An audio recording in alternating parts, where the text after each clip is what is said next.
Good evening, friends. In the summer of 2023, for the first time in history, the United States held congressional hearings solely dedicated to the topic of unidentified flying objects. This event marked a turning point in the ufological community and in our perception of this mysterious subject. This was not just another meeting about UFOs, the official acknowledgement that something is indeed occurring and that the U.S. government cannot fully explain it. As you can imagine, today we will be talking about so-called flying saucers. Although the term flying saucer has become somewhat outdated in recent decades, it still remains the main symbol for many people when it comes to UFOs. But what is behind this image? Why have people, for decades, been talking about objects that defy the laws of physics and fly at speeds unimaginable to us? But let's go back in time. In the late 80s and early 90s, there was a real explosion of information about UFOs. Articles about people who had encountered extraterrestrials filled magazines and newspapers, and even though the photos were often of poor quality and blurry, they kept multiplying. With each passing year, the number of stories and materials increased.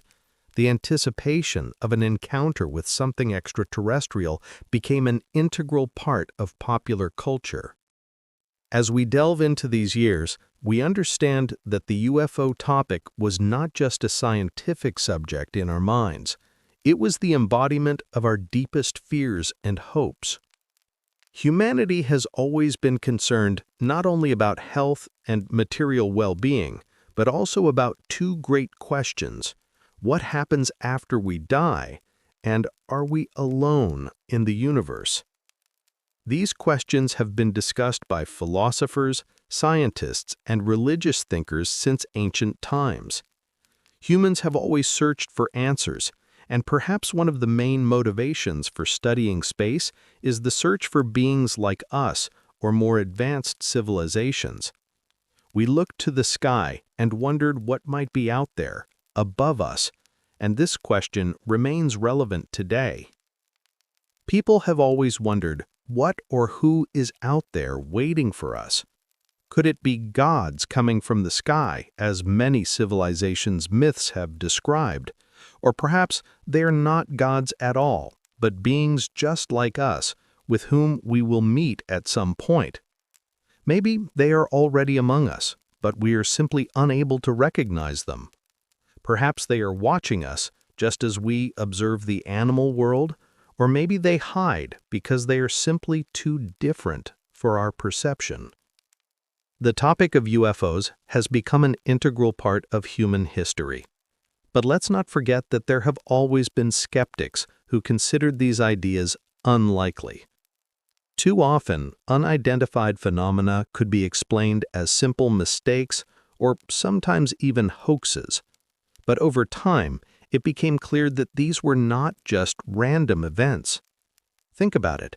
What makes thousands of people around the world over the course of decades claim that they have encountered UFOs? Why do these sightings continue? And why have government agencies started to seriously investigate these phenomena in recent decades? These questions occupy the minds of not only scientists, but also ordinary people. Who are we if, in the vast expanse of the universe, we might not be the only ones? Perhaps it is this fear and hope for the existence of extraterrestrials that has made UFOs a topic that has intrigued us for decades.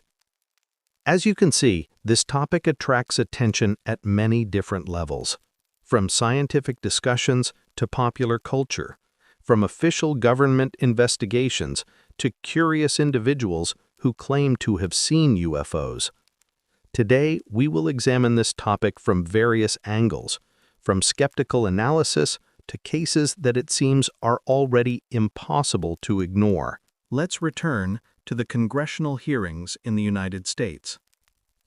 For the first time in U.S. history, Congress held official hearings dedicated entirely to unidentified flying objects. This wasn't just another meeting discussing a new program or bill. It was something bigger, an official recognition that the topic of UFOs truly matters to national security. During these hearings, 3 people were present who knew more about this subject than most of us. 2 military pilots, David Fravor, the head of the elite Black Aces unit and an experienced pilot with an incredible flight record, David Grush, an intelligence officer, and Ryan Graves, another military pilot with vast experience. The pilots began to tell their incredible stories of encounters with unidentified flying objects that they had witnessed with their own eyes. They didn't just share their personal experiences, but also talked about what they had observed on the radars of their aircraft. David Fravor was the first to speak out. He stated that his encounter with a UFO took place in 2004 over California. But the most astonishing part of his testimony was that from 2004 to 2021, there had been approximately 150 similar sightings just in the United States. These figures were a real shock, as they were confirmed not only by the pilots, but also by radar data and military experts. Ryan Graves, in turn, emphasized that UFOs are not a myth. He had seen them personally, as had other pilots. According to him, the Pentagon holds information about these objects, and U.S. intelligence agencies are actively investigating them. He made it clear that all of these statements were made under oath to leave no doubt about the seriousness of the situation. These pilots were willing to tell the world the truth, despite potential consequences. But the most shocking moment came when David Grush, the intelligence officer, took the floor. He stated that the U.S. government possesses the remains of crashed UFOs and that they are involved in reverse engineering, reproducing technologies gathered from these objects to use them in the military industry. David Grush went even further, claiming that the U.S. government has alien bodies, humanoids, but not like Homo sapiens. These data were hidden under special funding articles, and according to him, such programs have existed in the U.S. for a long time. Moreover, Grush said that anyone who tries to expose the truth or talk about what they know faces intense pressure and threats.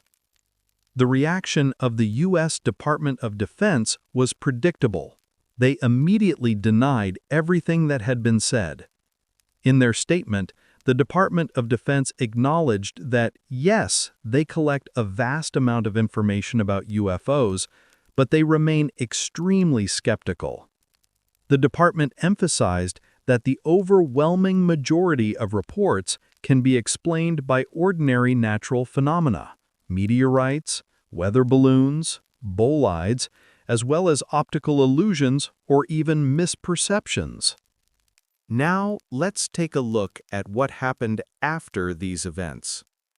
In 2022, NASA announced the creation of a special group to study UFOs. This wasn't just another research initiative, as many initially thought. In fact, the creation of this group was linked to several serious events, including the aforementioned testimonies from military pilots. While such groups had existed before, this one was publicly announced, which was also a significant event. But all of this became possible only after the Pentagon released footage from the aircraft carrier Nimitz in 2019. These videos, which showed unidentified objects moving at incredible speeds, were a real breakthrough in the perception of UFOs. And when this footage became available to the public, discussions around the world started to gain momentum. I'll tell you more about the USS Nimitz incident a little later. It is worth noting that humanity has always looked to the stars, seeking gods, signs, and answers to its most important questions. Even in ancient times, people wondered what might be beyond our planet. One of the earliest mentions of possible extraterrestrial life can be found in Sumerian texts dating back to 3300 BC. These texts contain depictions of objects resembling flying rockets, as well as inscriptions like Dingir, which translates to heavenly being or divine entity. This is a clear indication that our ancestors, at least, believed in something unknown that might be connected to the heavens or celestial beings. Such examples can also be found in other cultures, on rock paintings, in depictions from the Inca and Maya civilizations, as well as in the cultures of the Middle East and Egypt. One often sees people wearing helmets or strange suits that resemble spacesuits.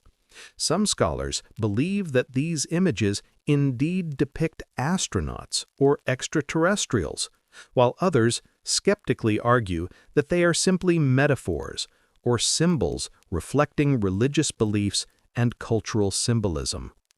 However, the mere existence of such depictions is intriguing because they might point to something that was, at the time, unexplained and mysterious to people. In the myths of ancient Egypt, there are also many mentions of divine beings descending from the heavens. One of the most revered gods, Ra, traveled the skies in his boat, and other gods and beings like him were also associated with the heavens. This confirms that many ancient cultures had a belief in beings coming from the skies. Similar myths can be found in Indian mythology, where Vimanas, celestial chariots, are described, on which gods traveled over their armies. This was a powerful symbol, showing that the heavens were not just a sky, but a domain for beings who could be far more advanced than humans. However, let's not dive too deep into mythology because, as you know, such attempts to stretch historical facts into theories often lead to conspiracies. While, of course, the Bible also contains many mentions that could be interpreted as descriptions of extraterrestrial beings or visitors, all of this remains more in the realm of speculation rather than proven facts. So, what do we know for sure? One of the most famous historical episodes related to a possible UFO was described by Plutarch in the 1st century BC. In his work, he recounts a battle that was supposed to take place in Phrygia between the armies of the Roman general Lucullus and a Spanish rebel. As both armies were preparing for battle, a massive fiery cloud appeared in the sky, resembling a sphere. Both armies were terrified, and the battle was canceled because the phenomenon was seen as an ominous sign. Phenomena such as falling stars, comets, and meteorites have been viewed as bad omens throughout history. It is important to note that in ancient times, these objects were often considered harbingers of disaster or significant change. When such objects appeared in the sky, armies in different parts of the world often began to panic, and battles were called off. Titus Livius, the Roman historian, also mentions in 18 AD that in the sky above Italy, bright, fast-moving stars were observed.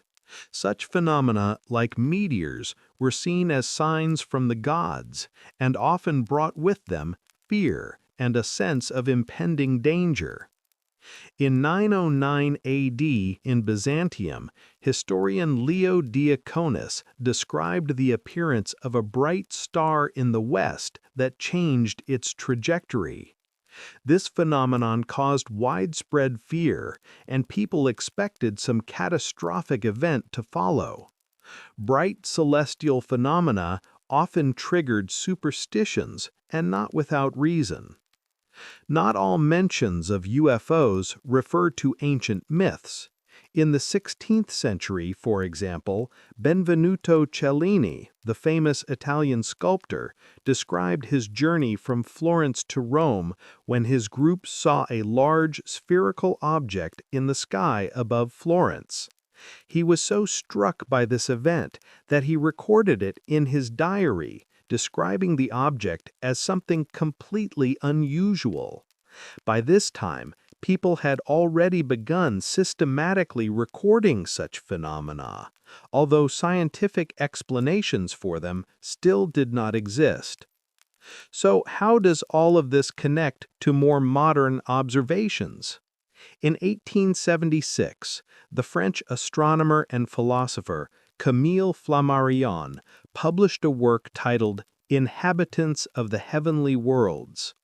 Although this was more of a philosophical work than a scientific one, Flammarion was one of the first to propose the hypothesis of life on other planets. He suggested that perhaps extraterrestrials have visited Earth at some point, and that these guests from space could be responsible for some mysterious celestial phenomena. Of course, at that time there was no proof, but the idea gained attention, though it remained largely pseudo-scientific.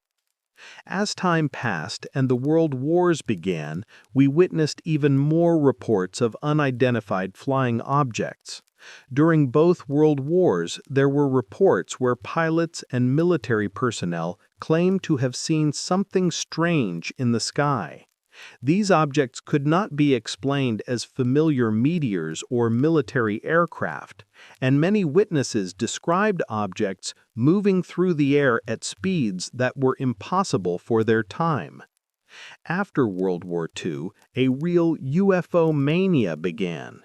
Each year, more reports, videos, and witness testimonies emerged, with people claiming to have seen something unusual. This laid the foundation for modern ufology, which, despite its pseudoscientific reputation, continued to grow and attract attention from both the public and governmental institutions. As you can see, the topic of UFOs is not new. From ancient myths to the first scientific attempts to find life in space, it has always been a part of human culture. But over time, especially after World War II, questions about what lies behind these mysterious celestial phenomena became much more relevant. Where did the term flying saucer come from? In fact, it all began on June 24, 1947, in the midst of the post-war period, when the world was filled with fear and anxiety about new technologies, rockets, and secret experiments. On this day, a private pilot named Kenneth Arnold was flying over the Cascade Mountains in Washington state when he witnessed something completely unusual. Arnold was an experienced pilot with many hours in the air, but he had never seen anything like what he saw that day. Flying at an altitude of about 2.5 kilometers, he noticed a chain of unidentified objects moving at incredible speed. They didn't resemble airplanes, balloons, or dirigibles. These objects looked like disks, flying in a formation and performing maneuvers that no known aircraft could execute at the time. Arnold stated in his testimony that these objects moved so fast he barely had time to spot them. They would disappear behind clouds and reappear, and as he later said, they were flying saucers. He used this term to describe the unusual shape and movement of the objects. They resembled saucers thrown into the air, and this description became the basis for the new term that would soon captivate the world's imagination: Flying saucer. It was on June 24, 1947, that the world first heard this term, which would later become an integral part of culture, and UFOs would become the subject of extensive research and discussion. Arnold's story immediately grabbed the attention of the media, and soon the term flying saucer became widely popular. This event became not just a witness account of one incident, but a symbol of a new perspective on the possible existence of extraterrestrial objects. But the story doesn't end there. Just a few days later, on July 4, 1947, another mysterious phenomenon appeared in the sky. This time, a DC-3 Douglas civilian aircraft from United Airlines was in flight. On board were the pilot, the flight attendant, and several passengers. The pilot and the flight attendant reported seeing a glowing object with red lights that looked like a huge saucer moving in the sky. The passengers on board claimed they saw nothing, which might have been because the object was visible only from a specific part of the plane, or perhaps their perception didn't register it. But in any case, the pilot and the flight attendant were certain. They saw an object that could only be described as a flying saucer. A few days after this incident, more testimonies began to appear across America. More and more people were reporting encounters with similar objects in the sky. These sightings started to gain popularity, and it was at this moment that UFOs, now known as flying saucers, became something more than just rumors. It is important to note that both of these incidents occurred during a time when the world was still in shock from World War II, with new technologies being tested such as rocket systems and atomic bombs. This added an extra layer of tension to the atmosphere, and many people began to view UFO sightings as something far more serious and mysterious. What happened next? These two incidents became the starting point for a wave of discussions and UFO sightings across America. New witnesses came forward, new reports of strange phenomena in the sky emerged, and the media began to actively cover these events. A whole ufological culture emerged, which, year by year, grew in strength, and flying saucer became not just a word, but a symbol of this mysterious and unexplained realm. And so, just 4 days after a civilian pilot witnessed what could be called a flying saucer, an event occurred that would forever change the public's perception of UFOs. The famous Roswell incident. This case, which became the biggest sensation of its time, marked the beginning of ufology as both a scientific and popular discipline. And it also created a whole mythology that still exists in the collective consciousness. So, what happened in Roswell? On July 3, 1947, in a small town in New Mexico, a farmer named W. Brazel, Mac was his nickname, was going about his usual routine, herding sheep. But his normal day was suddenly interrupted by a strange event. Part of his sheep disappeared from the pasture. He went to search for them and stumbled upon something he had never encountered before. Mac Brazel discovered strange debris on his property. Scattered everywhere were pieces that seemed unusual, as if they didn't belong to Earth. There were large fragments of foil, but this foil was completely unlike ordinary foil. When it was squeezed, it crumpled, but then flattened out again. There were metallic blocks that couldn't be bent, couldn't be cut with a knife, and didn't react to fire. They remained cold. And there were wires with patterns that resembled something like hieroglyphs, possibly Chinese or Japanese symbols. Of course, Mac couldn't exactly understand what it was, but the word hieroglyphs immediately came to his mind, as that was the only thing he could associate with the strange writing. The debris was scattered everywhere, and the sheep were gone. So Mac, being a law-abiding citizen, went to the local sheriff. He told him about the missing sheep and the strange debris he found on his property. The sheriff, intrigued and somewhat concerned, immediately contacted the nearest military base.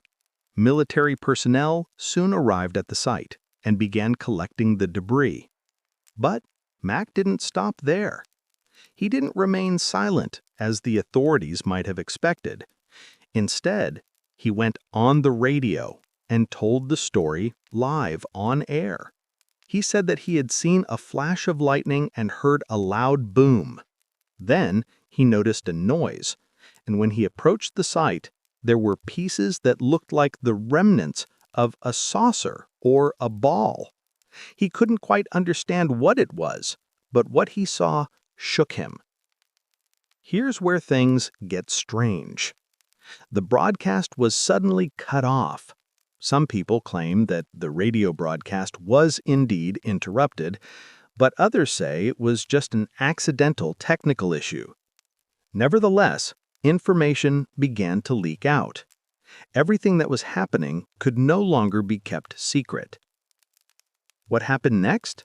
The military continued to gather the debris, and on July 8, 1947, a press release was issued by the military base stating that American military forces had found a flying saucer. This release was made on the morning of July 8th. That same evening, news spread from New Mexico to Chicago, and newspaper headlines screamed, "The military has found a flying saucer." The term unidentified flying object became more familiar, and everyone understood what it meant. Something unusual, unrelated to earthly technology, had been found in the U.S. But here's the twist. On July 9th, General Ramey, head of the Air Force, issued a rebuttal. He stated that this was actually a weather balloon that had crashed. "The farmer and the military didn't recognize it," said General Ramey. "We made an error in the press release." The explanation was simple. It was just a weather balloon that wasn't recognized as such, and all the rumors, he claimed, were just misunderstandings. But the reaction was immediate. Newspapers continued to publish material claiming the debris was of extraterrestrial origin. One thing was clear: the government was clearly hiding something. Why was such a strange rebuttal issued? Why not just admit that it was an unusual object? Why not just acknowledge that something new had happened? This created an incredible uproar around Roswell, and many people began to believe in the theory that the government was trying to hide the truth about UFOs. The sensation didn't end there. It not only didn't disappear, but it continued to grow. Each year, more and more rumors emerged in Roswell, and these rumors became even more fantastic. The story of the crashed saucer acquired a mythological quality, and by 1979, it had grown into something much bigger. Area 51, the secret military base that it was claimed held UFO debris and even alien bodies, became part of ufological mythology. From this moment on, the topic of UFOs and Roswell would not leave people alone. And although, over time, the details of the Roswell incident became more and more entangled in conspiratorial theories, the idea that the world had witnessed an encounter with something other than humanity continued to fascinate people. It was with Roswell that the real mass fascination with UFOs began. This incident became iconic and remains one of the most discussed and mysterious events in the history of modern ufology. But the story didn't stop there. In 1994, the U.S. government, specifically the Pentagon, acknowledged that the Roswell incident did indeed take place. However, they also stated that there was no flying saucer involved. Instead, according to the Pentagon, it was all related to Project Mogul, a secret program that used large balloons launched into the stratosphere. These balloons were designed to monitor Soviet atomic developments and record magnetic pulses from space. One of these balloons, according to their version, crashed in Roswell and was mistaken for a flying saucer. This explained the strange materials found at the crash site. But what about the hieroglyphs that were noticed on the cords found at the scene? The Pentagon claimed that these cords, which were used in the balloons, were made of tape produced by children's toy factories. The patterns that Mac Brazel described as hieroglyphs were simply designs that could be found on that tape. Shortly after, counterclaims began circulating in the media. Some people started to argue that these were actually Japanese balloons. Let me remind you, the Japanese, during World War II, had tried using balloons to drop biological weapons over the U.S., and many claimed that this balloon was one of those, even though the war had already ended, and no one would have thought such balloons could have reached the U.S. in 1947. But the story didn't end there. In April 2011, the FBI published a report written by Agent Houghton in 1947. In this report, the agent claimed that a flying saucer and 3 bodies had indeed been found. He wrote that the Pentagon denied them access to these materials, immediately stating that the information was top secret and must be reported directly to the President. The FBI was denied access. This document is still available on the FBI's website, and anyone can read it.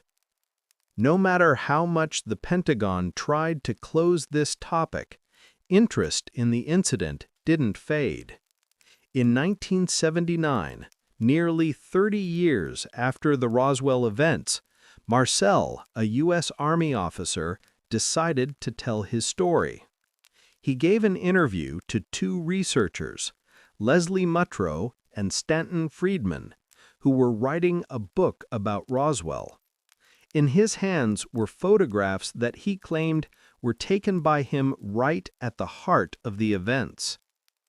"I was one of the people who found the flying saucer," he says, showing photos of him holding pieces of metallic foil. "We found it, gathered the wreckage, and transported it aboard a bomber. These photos are proof that this happened. Later, we were told to stay silent, given regular pieces of metal, and ordered to claim it was a weather balloon, but in reality, it had nothing to do with a weather balloon." The photographs he shows do indeed raise questions. The foil in the pictures looked strange. It crumpled and then straightened out, and the metal was so strong that it couldn't be cut. The cords had mysterious hieroglyphs, and the rods had markings that didn't resemble anything used in American or Japanese military equipment. This was clearly not the product of earthly civilization. The researchers, Muttrow and Friedman, didn't stop there. They went further. They found the son of the owner of the local radio station, who shared an important testimony. "I was young, but I clearly remember that day. My father invited the farmer to the airwaves, and he spoke about the flying saucer and aliens. Soon, someone called the radio station and said, 'If you don't stop, we'll take your license.' We were ordered to stop the broadcast. This was during the height of the Cold War, and the authorities didn't want such stories spreading." The story continued to gain traction. After some time, the researchers found another person, Gerald Anderson, who was a child during the incident. He recalled how his father and neighbor, the same farmer Mac, saw not only the crashed saucer, but also several bodies. "My father and I saw 3 bodies, 2 of which had no signs of life. One was breathing heavily, as if its ribs were broken, and the 4th body was nearby, the one who tried to help." These memories became the foundation of the iconic image of the alien with a large head and almond-shaped eyes, what we now call the Greys. This is how they were first described by the witnesses. These beings were dressed in suits made of metallic material and wore identical boots. Thus, they entered the mythology of aliens. Of course, we can't be sure about the truthfulness of all these accounts. The events then developed strangely. The daughters of Sergeant Brown, one of the officers involved in collecting the wreckage, recalled that their father often told their mother, "We found something unusual, but we were ordered to say it was a weather balloon. It was something completely different, and it had nothing to do with Earth." In 1977, when the media once again raised the topic of Roswell, the U.S. Air Force stated that in the area where the object had crashed, new weapons were being tested.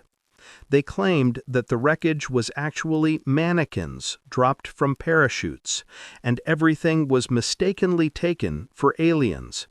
However, the witnesses, including those who had seen the events firsthand, remained adamant. They had seen something completely different. Then, another interesting event occurred. In April 2011, the FBI published a report by Agent Houghton, written in 1947, about the incident. The agent writes that a flying saucer and 3 bodies were indeed found. The Pentagon denied them any access, immediately stating that everything was top secret and must be reported directly to the president. The FBI was denied access. But this report was dismissed, claiming that the FBI agent had just repeated rumors. At the time, 2 fraudsters were operating in New Mexico, Newton and Gebauer, who told gullible farmers that they had alien technology for dowsing, a magic stick that could find water and possibly oil or gold. They sold these sticks to trusting farmers, claiming they were of extraterrestrial origin. Nevertheless, in 1994, they insisted that everything was actually related to Project Mogul, which was meant to monitor Soviet nuclear developments. In 1995, a famous video surfaced, the 1947 alien autopsy footage. This old film, seemingly shot in the 1950s or late 1940s, early 1950s, shows 2 people in white coats, in protective suits, and 2 others who appeared to be military performing an autopsy on an alien and removing its organs. This film was sold to Fox News for $125,000, and copies were sold for $70 each. It became a massive business. It was sold by Ray Santilli, a British producer who claimed the film was from 1947 and was dedicated to the Roswell incident. He said he had bought it a long time ago, and everyone claimed that firstly, the autopsy looked completely authentic and there were no discrepancies. The setting seemed accurate. The film appeared real. The film was made by Kodak, and Kodak said, "Give us the original, and we'll tell you whether it's authentic or fake." Santilli gave them a piece of overexposed film, which had nothing on it. The film turned out to be old, from that era, but there was nothing valuable on it. People started to carefully examine the footage and discovered that in 1947, the posters hanging on the walls in the film didn't exist. There was also a top-secret stamp with a date, but that kind of marking didn't exist back then. In the next Fox News segment, that stamp was simply removed. Later, Ray Santilli admitted that, yes, this was indeed a very high-quality fake. We made this alien out of rubber and stuffed it with chicken guts. But why does it look so convincing? Because I recreated it from memory. I saw the original film, and I was shown it. There was indeed an autopsy of an alien, all filmed, and I just recreated it. Since then, the myth of Area 51, where alien bodies and the flying saucer are supposedly stored, has lived on and thrived. The story of Area 51 continued to develop. In 1948, another incident occurred that attracted the attention of both civilians and the military. A flying saucer was detected over the U.S., and 3 Mustang planes from a military base were sent to pursue it. 2 of them returned to base, while 1 continued the chase and then disappeared. Later, it was found crashed, and the pilot was dead. This incident seemed to add tension to the ongoing discussions about UFOs, but the mystery remained unsolved. What made it even stranger? The pilot's watches had stopped at 4:15, but when the plane disappeared from the radar, the time recorded was 5:15. This meant there was a 1-hour discrepancy between the time of disappearance and the time shown on the watch, which raised doubts about all official explanations. But, as often happens, the story was quickly swept under the rug and many details were kept hidden. 1951 marked a new wave of UFO observations. It was in this year that the famous Lubbock Lights phenomenon occurred. On August 25, near the town of Lubbock, Texas, residents and passers-by noticed a series of red lights moving quickly across the night sky. This phenomenon was so bright that it attracted the attention of not only local residents, but also specialists. Professors from the Texas Technological College who were studying the sky that day also witnessed the event.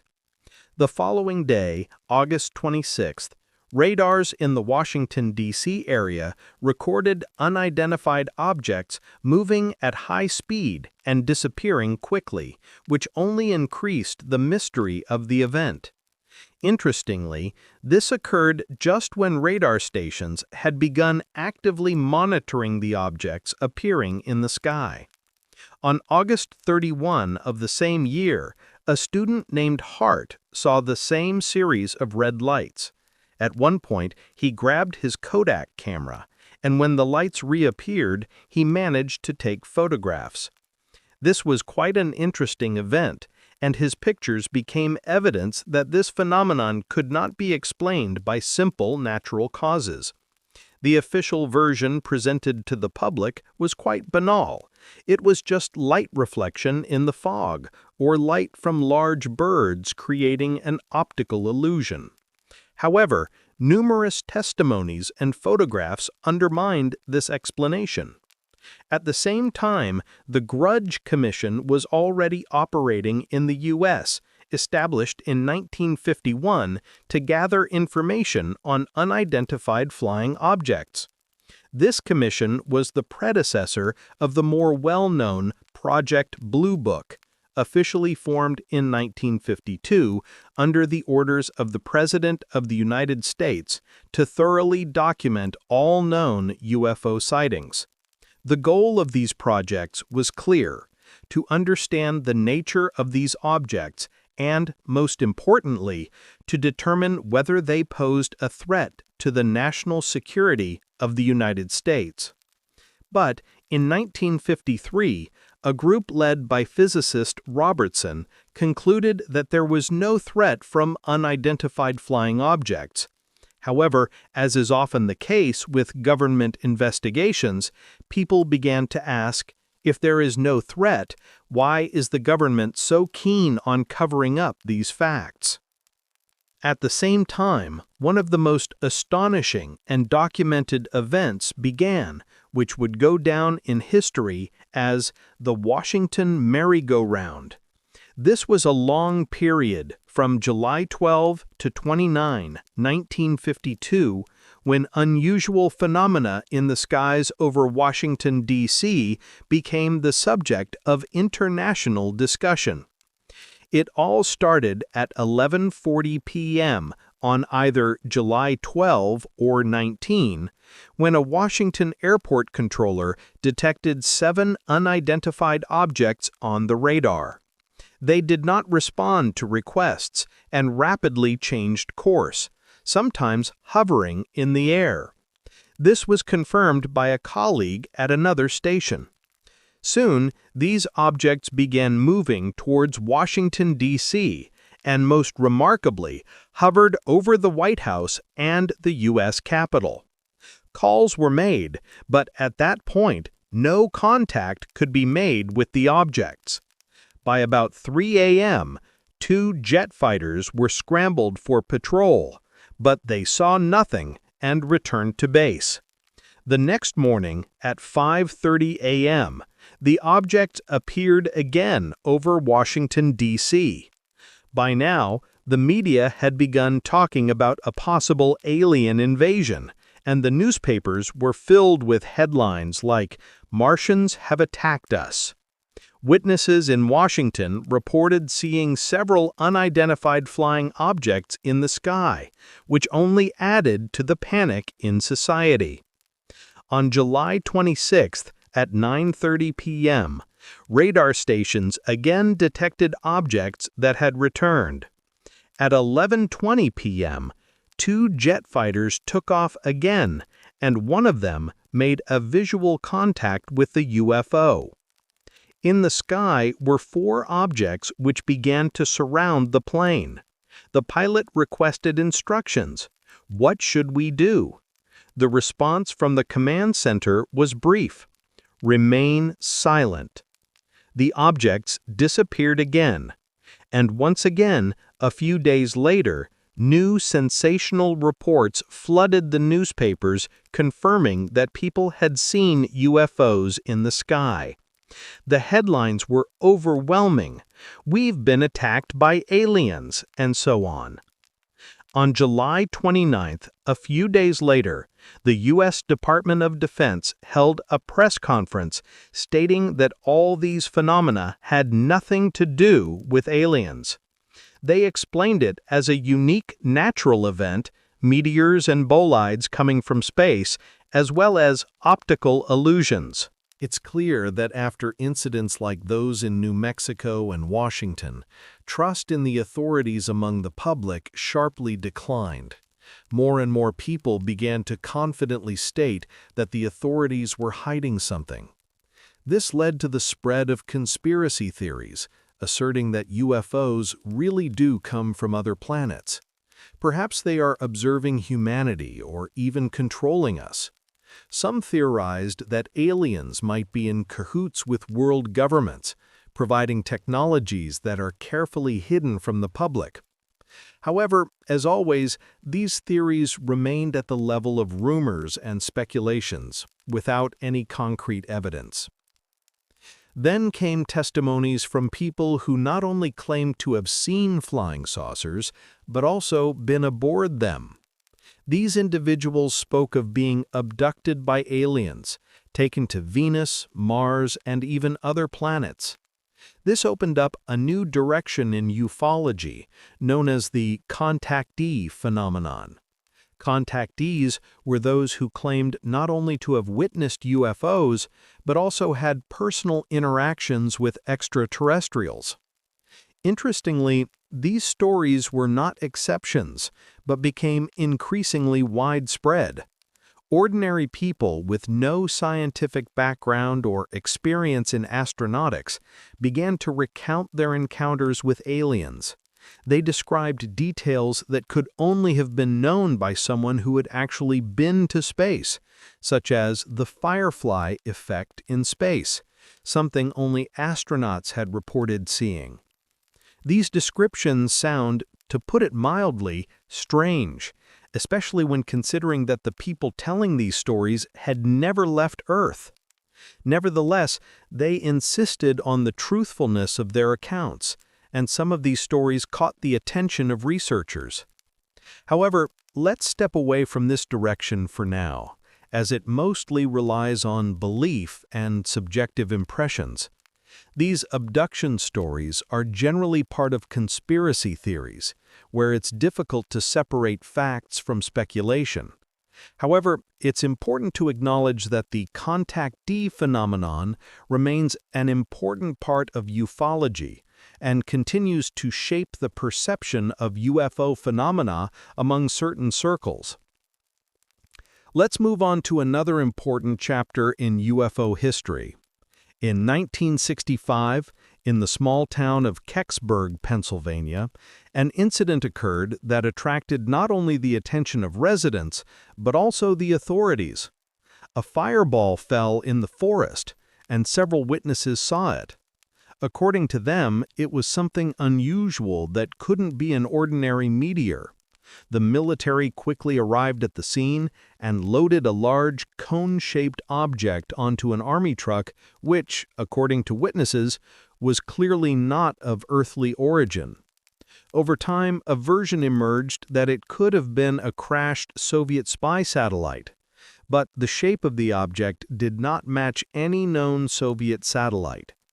To this day, there is an urban legend in the town that it was a UFO, and the authorities covered it up. An event like the Kecksburg crash only fueled the growing interest in UFOs. Meanwhile, in Europe, in 1966, another unusual phenomenon emerged, the so-called UFO phenomenon.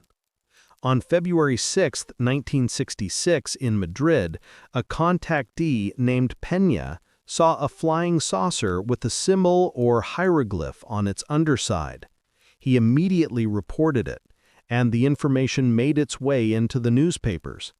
This wasn't just a simple UFO sighting, it was the beginning of a much more complex and mysterious story. Soon, a few months later, another contactee named Sesma received documents from extraterrestrials typed on a typewriter. These documents, it was claimed, were sent by a civilization from the planet UFO. Each document was marked with the same hieroglyph Peña had seen on the saucer. These letters began to circulate in Spain and southern France. In 1966, 260 letters were distributed, totaling 1,000 typewritten pages. Each page was marked with the pictogram, and all were typewritten. What did these letters say? The letters talked about a civilization from the planet UFO, which allegedly landed on Earth on April 28, 1950, in Provence. From that moment, representatives of this civilization supposedly began to study human culture and occasionally made contact with humans. These letters, which combined philosophical musings with elements of quantum science and astronomy, were written by people who were said to possess advanced knowledge in these fields. However, they also included absurd elements, such as unusual descriptions of their planet. By the early 2000s, 1,300 pages of such letters had been compiled, mostly received in Spain and France. The last message came in 2009, and in 2012, contacts with the UFOs continued through Twitter. The letters described how the planet UFO was hidden from the eyes of others by stellar dust, and they claimed their coordinates matched Wolf 424, but astronomers insisted that no stars or planets existed at that location.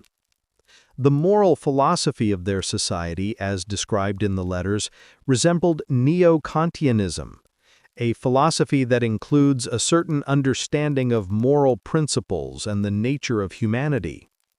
This led some researchers to suggest that these letters were reminiscent of Borges's book Tillon, Ukbar, Orbis Tertius, in which a fictional world is created by humans, and this plot echoed ideas described in the UMO letters. There are various theories regarding the authenticity of these letters. One suggests that they were genuinely from extraterrestrials who were trying to warn humanity about the nuclear threat. Another theory posits that they were left-wing groups using the letters as a way to communicate with society during the Franco dictatorship, when normal forms of communication were restricted. Another version is that these were cults using extraterrestrial motifs to spread their ideas. Finally, there is a version suggesting that the letters were part of a special operation organized by either the KGB or CIA. In 1992, Pena himself admitted that he had forged all the letters. But this admission did not end the story. His colleagues claimed that he was not educated enough to have created such texts on his own.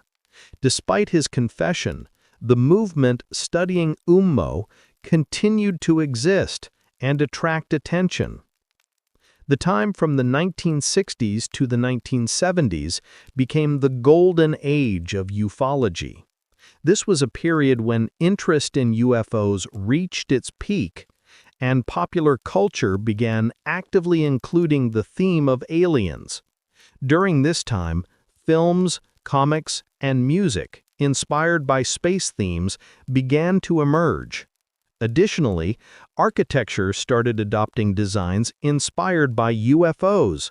The famous project Madi Suaronen's UFO house became an example of the trend, with houses shaped like flying saucers with round windows that quickly became popular on ski resorts in Europe. And all of this became very, very fashionable. But, I repeat, everything I just mentioned is half-confirmed stories, half myths, half tales. However, there are stories that are fully documented and are 100% facts. The main story is what happened in Iran before the Islamic Revolution on September 19, 1976. October 1, 1976, became the day when Iran found itself at the center of one of the most mysterious and discussed UFO incidents in history. In Sumerian, near Tehran, calls began to flood in from residents during the night. According to local people, something unusual was happening in the sky that they could not explain. At 0030, the phone lines started to break down. The calls didn't come from UFO enthusiasts or spectators, but from ordinary citizens concerned about what was happening in the sky. The residents reported to the military that a giant object was hanging above them, glowing in orange, green, and violet colors, shifting between these shades. The object was so bright that it could be seen from 110 kilometers away. All these calls were forwarded to the military, and the district commander, General Yosefi, decided to act. Upon hearing the information, he decided to send a Phantom interceptor into the air for investigation. 0130, the Phantom interceptor takes off. The pilot reports to the base that he sees the object from 110 kilometers away. It is so bright that it's impossible not to notice. The pilot was ordered to close the distance with the object. Everything happening was recorded, and the radio conversations are available for listening. The pilot approaches the object, but as soon as he gets within 40 kilometers, all the onboard electronics shut down. All computers, navigation instruments, systems, everything is turned off. The pilot panicked and returns to base. However, the object is still hanging in the air, unmoving. Despite the concern, the military decided to continue the investigation. 0140, a second interceptor, F4, piloted by Jafari, who would later become a general in the Air Force, is sent up. But strange things begin to happen as he approaches the object. The pilot saw a smaller object detach from the large, bright object, which was glowing with all the colors of the rainbow. This smaller object flew straight toward the interceptor. The pilot, frightened, decided to fire a missile. He prepared for launch, but as soon as he attempted to activate the system, his navigation failed. The pilot couldn't launch the missile. The entire system malfunctioned. He returned to base, but before that, the object continued to follow him, flew under his plane, barely missing it. The pilot tried to eject, but to his horror, all systems remained down. Then the object simply flew away. Once the pilot distanced himself from it, all of his equipment started working again. At this point, he saw 4 more unidentified objects. 4 UFOs detached from the mothership. 1 followed him, 2 remained stationary, and 1, which appeared to be much smaller, rapidly descended and landed. It didn't crash, but landed softly, without leaving any signs of destruction. Technical means confirmed these events. The nearest airfield detected on radars that these small objects were flying around the control towers, circling, disabling all electronics, and then flying back. All radio conversations between the pilot and the base were documented, further confirming the abnormality of the situation. Jafari later stated that he had never seen anything like it. He noted that these objects were moving so fast that no plane, even the most modern, could achieve such speeds. These objects clearly had no analogs among existing military or civilian technology. The size of the objects was also impressive. One of them was so large that it could be seen from 110 kilometers. Its light was so bright that even the smaller objects that detached from the mothership continued to glow. When one of the objects landed, it illuminated the surrounding rocks with such a bright light that they were visible even at night. The diameter of each of the objects, including the one that landed, was 4 to 5 meters, and the mothership was the size of a city bus or a Boeing. On October 1, 1976, the radio conversations of Jafari with the military base and the airport were published. Everything that happened at that moment was recorded, and based on these recordings, media hysteria began to unfold. Just a few hours after the incident, U.S. embassy officials in Morocco, who were in Iran at the time, also witnessed these objects. They immediately reported it to Washington via diplomatic channels, and the information quickly spread. Everything was carefully documented. When Jafari returned to base, he was interrogated, and American officials were present during the questioning. As a result, a detailed document on the Tehran incident was compiled, which described the events minute by minute based on the testimonies of Jafari and his co-pilot. In Iran, this event became a sensational break in public consciousness because it was clear that they had encountered something they had never seen before, something extraterrestrial. Information about the incident quickly reached Europe and America and became the subject of close attention. But what happened next? 10 days later, even Henry Kissinger made a public statement. Yes, the story is very strange, but we consulted with scientists and came to the conclusion that it was a satellite or a meteor. This statement was made with such confidence that the entire conversation about the Tehran incident was closed. This explanation seemed to remove all questions, but the incident remained in people's memories as a mystery that no one could logically explain. Then, in 2007, at the National Press Club in Washington, Jafari was invited to speak about flying saucers, and he repeated word for word everything he had said in 1976. So it's clear. People saw it, the equipment recorded it, and this story was real. November 11th, 1979, became a day marked in history as another mysterious UFO incident.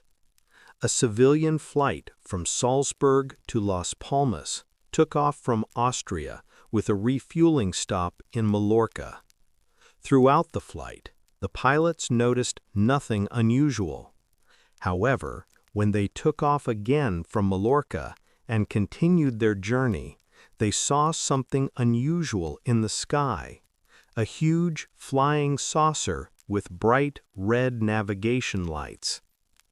At first, the pilots thought it was just another airplane flying on a parallel course, but at some point, they realized they could not explain the movement of the object. It was not performing the standard maneuvers typical of airplanes. The object exhibited clearly unusual movements, which immediately caught their attention. The pilots began to maneuver in an attempt to avoid a collision, but the object began to follow them, precisely mimicking their course. This led them to suspect it was some kind of unknown technology. Feeling the threat of a collision, the pilot requested an emergency landing. The plane landed in Valencia, and at this point, the situation turned chaotic. The Valencia airport radar picked up the object, and controllers immediately transmitted the information to the nearest military base. In response to the alarm, a Mirage F-1 interceptor took off from the base to investigate the strange object that was chasing the civilian aircraft. As soon as the interceptor approached the UFO, the pilot began noticing strange changes in the aircraft's electronics. The systems of the plane started to shut down as the aircraft got closer to the object. All instruments started malfunctioning, causing the pilot to panic, as this could lead to a loss of control. Despite this, the pilot continued his pursuit. He made a maneuver and again flew toward the object. At this point, the UFO began to accelerate. The object was not moving at high speed, but as soon as the interceptor got closer, it sped up, making it clear that the UFO could control its speed and easily evade the interceptor. The pilot continued his pursuit, but soon he realized that his fuel was running low. The interceptor could not catch up to the object, as its speed far exceeded that of the fighter jet. The pilot was forced to return to base, and the UFO continued its movement, flying off toward Africa. The incident quickly became breaking news, and authorities began discussing what it was. The pilot underwent a thorough interrogation. However, multiple versions of the event began circulating in the media. The first version, presented by official sources, suggested that the appearance of the UFO and the strange phenomena were caused by radiation from a chemical plant in Valencia. Supposedly, this radiation could have refracted in the atmosphere, causing a malfunction in the aircraft's electronics.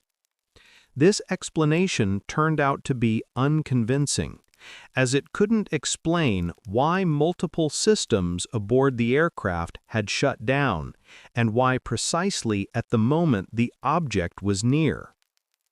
Other sources began suggesting that military interference might have been involved, claiming that the 6th Fleet of the United States Navy, which was stationed in the Mediterranean, might have used powerful infrared radiation which could have interfered with the aircraft's electronics. This explanation was tied to the tense relations between the United States and Iran at the time. However, the experienced Spanish pilot rejected this theory. He stated, "We are NATO members, and I'm certain that no emissions from the Sixth Fleet could have affected our plane from that distance." The pilot also emphasized that he was well aware of the fleet's position at the time, and that the system on his aircraft should not have been affected. Despite all efforts to explain the incident, the story remained without a clear answer. The incident was covered up, but at the time it became a national event in Spain.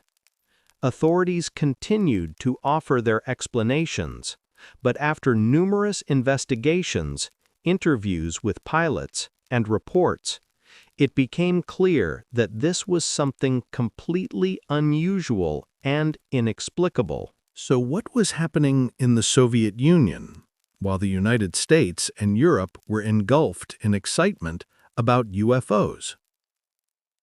Mysterious phenomena, of course, didn't spare the Soviet Union, although they remained hidden from the world public for a long time.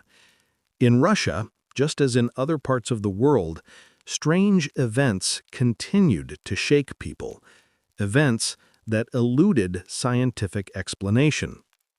One of the most shocking and mysterious occurrences happened in 1977 in Petrozavodsk, a small town in the north of Russia. One night, residents observed something incredible in the sky. A huge, glowing entity resembling a jellyfish hovered in the air. From its center, beams resembling tentacles emanated, shimmering in all the colors of the rainbow: purple, blue, yellow, and green. Glowing threads seemed to fall to the ground, leaving strange sparks behind. This phenomenon repeated several times, and people, shocked by what they had seen, began calling the local authorities. A government commission was dispatched to the scene, attempting to explain the event as an optical illusion related to rocket launches from the nearby Plesetsk Cosmodrome. Seemingly, everything was explainable. Light refraction in the atmosphere could create such an effect. However, when the commission examined the houses, they encountered a mystery. Some windows had neatly melted holes in them, as if someone had shot at the glass. But these were not simple holes made by air rifles. These holes were melted, as if they had been exposed to intense heat. The commission insisted it could have been the work of local teenagers with air rifles. But the residents of the town justifiably asked, "Why are the holes melted? Can air rifles really melt glass?" This was just one of many inconsistencies that remained unexplained. The topic of UFOs was a taboo in the Soviet Union, and any attempts to engage in ufology were met with complete rejection from official science. During this time, ufology was considered nonsense, and scientists interested in such matters were often ridiculed and ignored. Many tried to hide any evidence or testimonies, associating them with conspiracy theories and speculations. At that time, ufology wasn't taken seriously, and Soviet science was keen to avoid discussions on the topic. However, as the country moved towards perestroika, things began to change, and in the early 1990s, when new horizons opened for the press, UFOs again became a topic of discussion.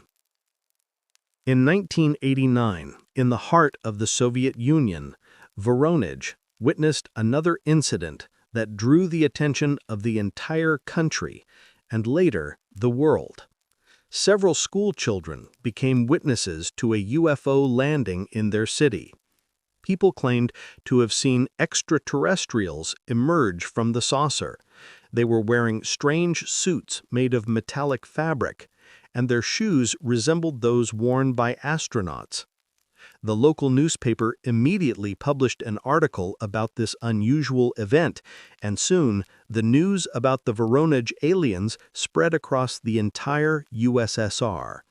Soon, the event was discussed not only in the Soviet Union, but abroad. In the 1990s, Spanish journalists came to Voronezh to interview the teenagers who had witnessed this mysterious event. These interviews and stories became the basis for a documentary film produced by National Geographic. But this was just one episode in the long series of sightings that continued across the Soviet Union. From the Kola Peninsula to Altai, these anomalous zones became the subject of widespread interest. People reported strange glowing triangles and other unidentified objects that periodically appeared in the sky. Nevertheless, even with the changes and the opening of new sources of information in the post-Soviet period, the questions about what actually happened in Petrozavodsk and Voronezh remain unanswered. These events only fueled interest in UFOs both in Russia and abroad, drawing the attention of ufologists, journalists, and scientists. Phenomena like the jellyfish in the sky over Petrozavodsk and the events in Voronezh have not only become part of Russian ufological mythology, but also an important milestone in the global understanding of what might be hidden in our world. And to this day, these stories remain among the most mysterious and unsolved. And now we come to the congressional hearings, which did not just appear out of nowhere in the U.S. There are many photographs, an enormous number of testimonies, and video recordings made by the shaky hands of witnesses. All of this can be disputed, called fake, or subjected to skeptical analysis, but there is one thing recorded by the American military themselves, who for a long time claimed that nothing like this existed. And then they went ahead and released the footage. And this is perhaps the most well-documented case in recent history. I'm talking about the Tic-Tac story. Tic-Tac refers to those mint candies that are placed in your mouth. So, the story goes like this. In November 2004, the U.S. Navy aircraft carrier Nimitz and the cruiser Princeton were in the waters on the border between the U.S. and Mexico, conducting some kind of exercises. What exactly they were practicing is unknown. On November 10, the radars of both the aircraft carrier and the cruiser detected something, some unidentified flying objects. They reported this to the ship's captains. The captain, the first one to see the radar blips, said, "Okay, reset the electronics. These objects are either hovering or moving." The detection systems were rebooted, and they showed more clearly that a group of unidentified flying objects was in the air. They were at an altitude of 8,500 meters, traveling at 190 kilometers per hour, and they appeared, disappeared, and reappeared, continuing for several days. On November 14, when they appeared again, fighter jets were launched from the aircraft carrier, one Strike Hornet and two other fighters. The Hornet was piloted by Kurt, who at one point noticed a vortex in the water about 100 meters in diameter. The vortex apparently was caused by an object beneath the water, shaped like a cross, resembling a Boeing, but there had been no reports of any aircraft crashes at that time. They contacted all services and no missing aircraft were registered on the radar. Above the water, there was another smaller object, and soon another one flew towards it. All of them looked like Tic-Tacs. One of the fighters started performing aggressive maneuvers towards these Tic-Tacs. The Tic-Tacs dodged, and when the pilot made another such maneuver, the objects, defying the laws of physics, sharply changed course and disappeared, and the disturbance in the water faded. The pilots returned to the aircraft carrier and reported what they had seen. The command of the aircraft carrier decided to send up another 4 Super Hornets, equipped with infrared recording systems. These Hornets approached, saw the group of UFOs, and began recording them with infrared sensors, as regular cameras couldn't capture them. The objects either hovered at 18 kilometers or quickly descended to just 150 meters above the water. This continued, and infrared equipment captured everything. Then the UFOs flew away, and all the footage remained with the aircraft carrier crew. In 2004, of course, the command reported nothing and everything was immediately classified. The pilots were ordered to not speak about it, and so on. In 2017, a small portion of the footage was released by the private research organization To the Stars. In 2017, they announced, "Here is the footage. It's authentic. It was given to us by the U.S. Navy, and we found it in 2007, 3 years after the event. We discovered it on the servers of Vision Unlimited, a company dealing with special effects. It had been sitting there as an example of how extraterrestrial objects should look, how flying saucers move. Someone uploaded this footage to their server. We don't know who. They gave it to us, and we showed it." Everyone said, "Well, this is obviously a fake." Then one of the Hornet pilots stepped forward and confirmed that the footage was real and that it was part of a 10-minute video shot by our planes.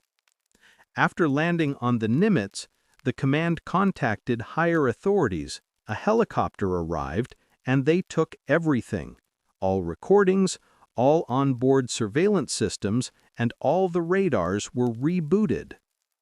Everyone was forced to sign a non-disclosure agreement. We saw nothing, we know nothing. The systems on both the cruiser and the aircraft carrier were restarted. But the journalists kept pressing the military, and in 2019, the Navy confirmed the authenticity of these videos and stated, "Yes, indeed, this and 2 other videos are genuine recordings." We also have another recording made in a different area from the deck of the aircraft carrier Theodore Roosevelt, where the same thing was observed, and this recording is also confirmed. Then came the closed hearings in Congress, marked top secret, and finally in 2020, these recordings were published on the official Pentagon website. They are available, and you can watch them for free, without registration. You can see small dots moving in the space. These videos were taken with infrared surveillance systems. How can we explain this? Again, meteors, bolids, radiation, geese reflecting moonlight? Probably not. And the Pentagon essentially says they can't find an explanation. Everyone saw it. Moreover, it was recorded with ultra-sensitive equipment. But we can't understand what happened. We encountered something that we cannot explain, and most likely it is not a product of human civilization. That's the story. It's documented, and you can watch it for free on the Pentagon website. It must be said that ufologists in the popular consciousness, with support from official structures, have long been seen as somewhat crazy professors. But I've provided you with at least 3 examples for which humanity has found no explanation. People saw it, and moreover, technology is advancing, and all of this is being recorded. On the one hand, ufologists are mocked. On the other, there's pop culture and journalists who pick up and amplify the topic. And there are people who are completely obsessed with it. The story I want to share is about a Scottish hacker whose name became known far beyond his home country, Gary McKinnon. From a young age, Gary was fascinated by video games. In the 1990s, he became interested in programming and, inspired by mysteries and conspiracy theories, began looking for answers to questions that intrigued his imagination. One of the most pivotal events in his life was the Roswell incident. This case, which became legendary among ufologists and conspiracy theorists, completely captivated him. Gary decided that he had to uncover the truth about what the government was hiding. He believed that UFOs and extraterrestrials were not a myth, but a reality that was being concealed from the public. Gary McKinnon wasn't just fascinated by this topic. He decided to take radical steps. He started creating hacking programs, specifically Trojans, that allowed him to break into computer systems.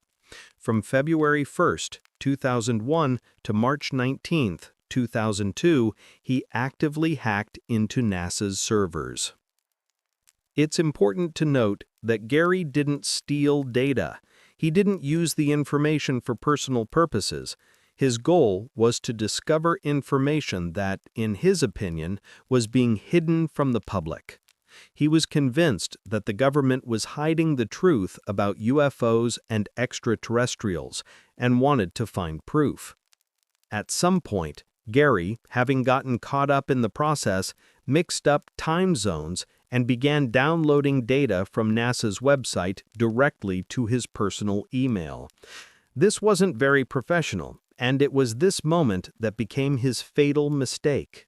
Soon after, when McKinnon was caught, a long legal battle began.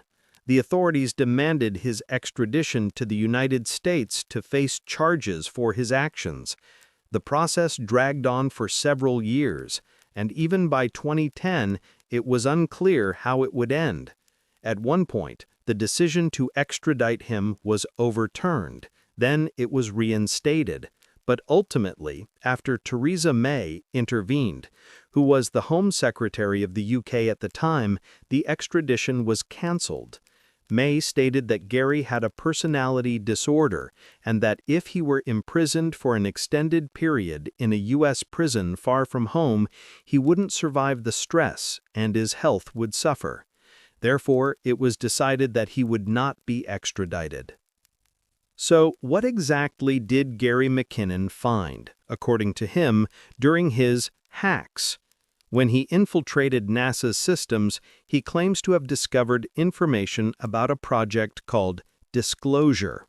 According to him, this project was part of a government program involving at least 400 people working in various fields such as civil aviation, military aviation, space, and chemical industries. These individuals were writing reports on how technologies from captured or crashed extraterrestrial spacecraft were being adapted and used by the government. Gary McKinnon also mentions that NASA has a special division called Building 8.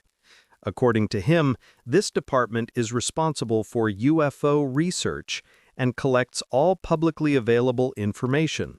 However, McKinnon claims that Building 8 deletes real evidence of UFO existence from public sources to avoid a panic among the population and conceal the truth about extraterrestrial technologies. He also found a group called non-terrestrial officers who, according to McKinnon, were not from Earth. These individuals supposedly moved from one department to another, but he couldn't find them in the public personnel lists at NASA. This became one of the strangest and most mysterious elements in his search, and naturally, it further strengthened his belief that there was something the government was trying to hide.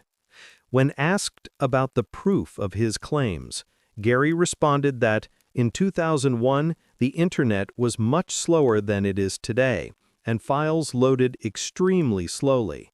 Therefore, he wasn't able to save any documents he saw, but he was absolutely sure that he saw the data with his own eyes.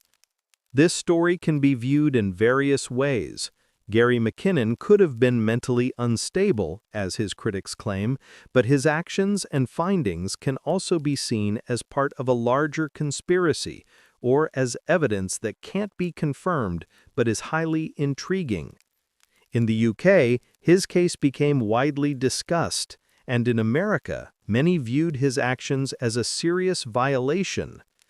As for the astronauts and cosmonauts, many of them, both American and Soviet, have repeatedly spoken about seeing unidentified objects in space during their missions.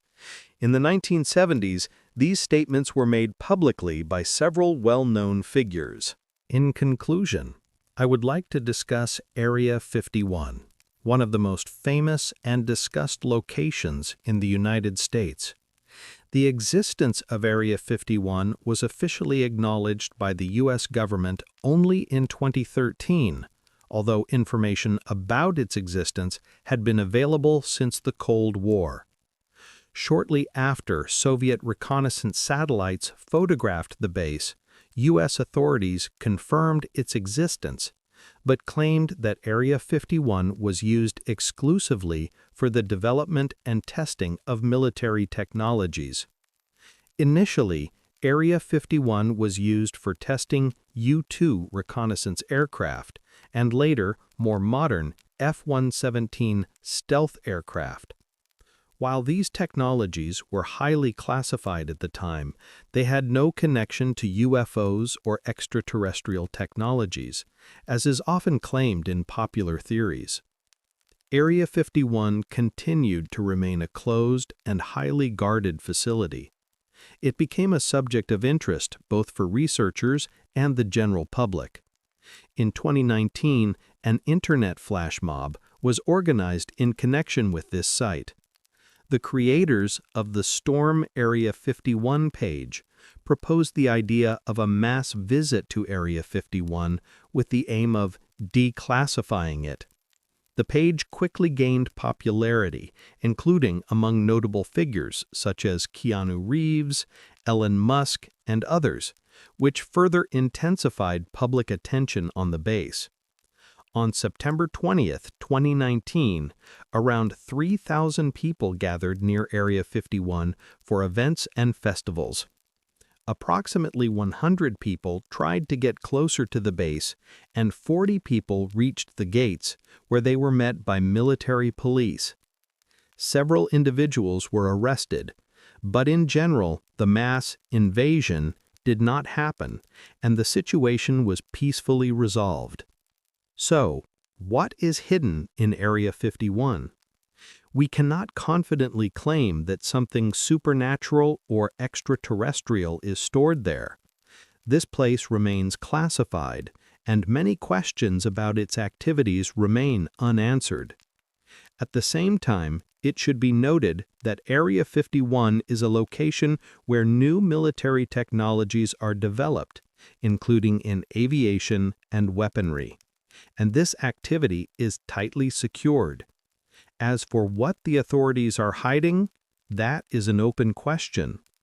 However, it is important to understand that much of what is related to military installations is classified information which may be concealed for very rational reasons connected to national security. So, what do I want to conclude with? Humanity has always faced the unknown and the unexplained. We strive to explore the world around us, to seek answers to questions that seem unsolvable. Stories about UFOs and other mysterious phenomena exist in our culture and are part of our drive to understand what lies beyond our everyday life. But as many events have shown, including UFO incidents and classified government programs, important questions remain unanswered. These questions are not always related to extraterrestrial beings, but they continue to stir the imagination because they concern the unknown. It's unlikely that we will learn all the answers at once, but it's quite possible that over time many mysteries will be revealed when it's safe and appropriate to do so. Nevertheless, it's important to remember that humanity will always strive to understand what lies beyond our reality.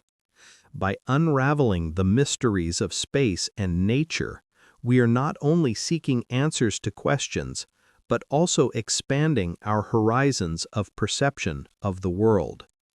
Thank you for watching my historical videos, and thanks for the likes. Please feel free to share your thoughts in the comments.